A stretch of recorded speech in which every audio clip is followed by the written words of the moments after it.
मगर अब्दुल बारी ने ऐसा नहीं किया, क्योंकि उसे तो मौका मिल गया था अपनी बीवी को खुश करने का।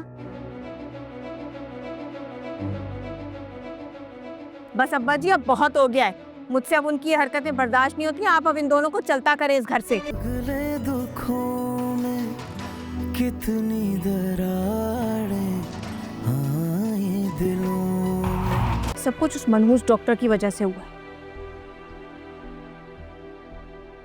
जब से मैंने उसका क्लिनिक छोड़ा है ना, उसे आग लगी हुई थी। लेकिन शमीम बेटा, वो तो बड़ा भला मानस आदमी था, वो ऐसा क्यों करेगा? हसद अब्बा जी, हसद। हसद की आग ना अच्छे भले इंसान को पागल बना देती है।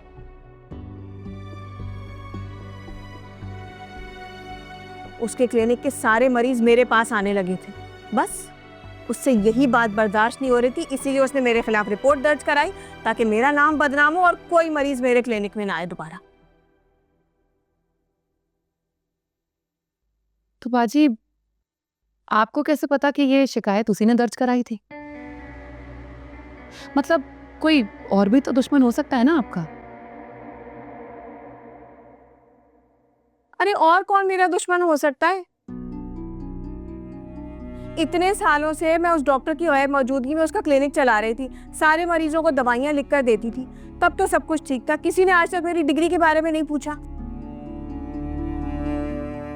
अब जबकि मेरा अपना काम चल पड़ा तो सबको अचानक मुझसे शिकायत होने लगी, सबको मेरी डिग्री और लाइसेंस याद आने लगे। इस सब के पीछे उस डॉक्टर का ही हाथ है। आता जाता उसे कुछ है नहीं, एक कागज के टुकड़े पर इतराता फिरता है।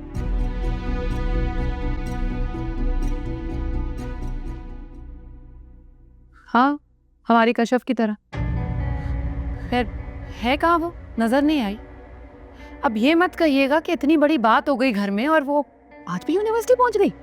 नहीं बेटा, वो मैके गई है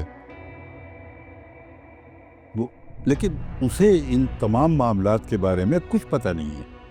रहने दे अब्बा जी, आपके बेटे ने एक एक लफ्ज नशर कर दिया होगा अपनी बीवी के आगे। हाँ, वो बात अलग है कि उसे कोई फर्क नहीं पड़ता, चाहे बाजी अंदर है या बाहर, उसकी बला से। देखो, खामखा हर मामले में कशफ को घसीटना मुनासिब नहीं है नसीम। उसका इस मामले से कोई लेना देना नहीं है। लेना देना तो है अब्बा जी।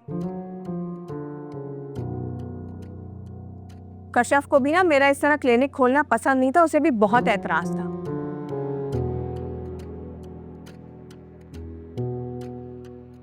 और क्या पता उसी ने अब्दुल बारी को मना किया, जो कल उससे एक वकील का बंदोबस्त ना हो सका मेरे लिए।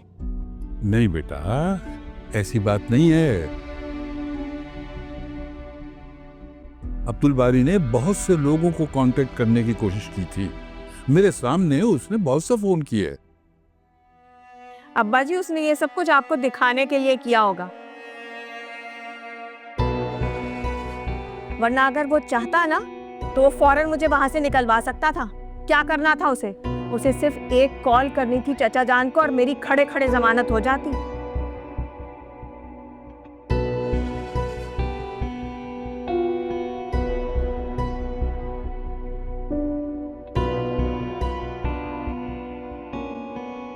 मगर अब्दुल बारी ने ऐसा नहीं किया, क्योंकि उसे तो मौका मिल गया था अपनी बीवी को खुश करने का।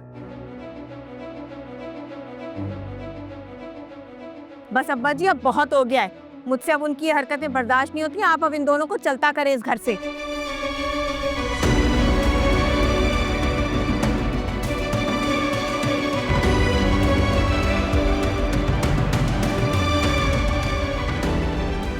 क्या हूँ? स्टैचू बन के ऊपर हूँ। नहीं नहीं, कुछ कुछ नहीं। चलो।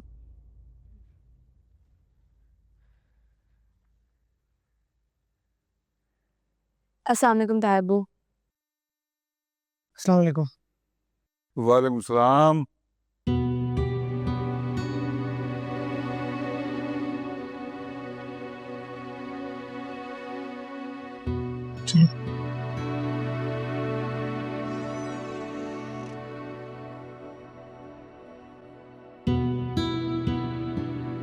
खूब चाबी भरी हुई है अब्दुल बारी को उसकी बीवी ने।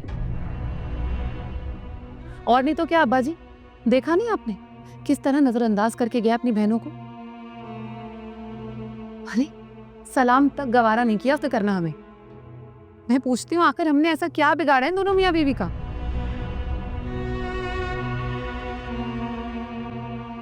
वो हम बहनों की शक्ल तक देखने का गवारा नहीं है, तुम सलाम की बात कर रही हो। इसीलिए मैं कह रही हूँ अब्बा जी कि इन दोनों को इस घर से चलता करें, इससे पहले कि मजीद कोई तमाशे हों।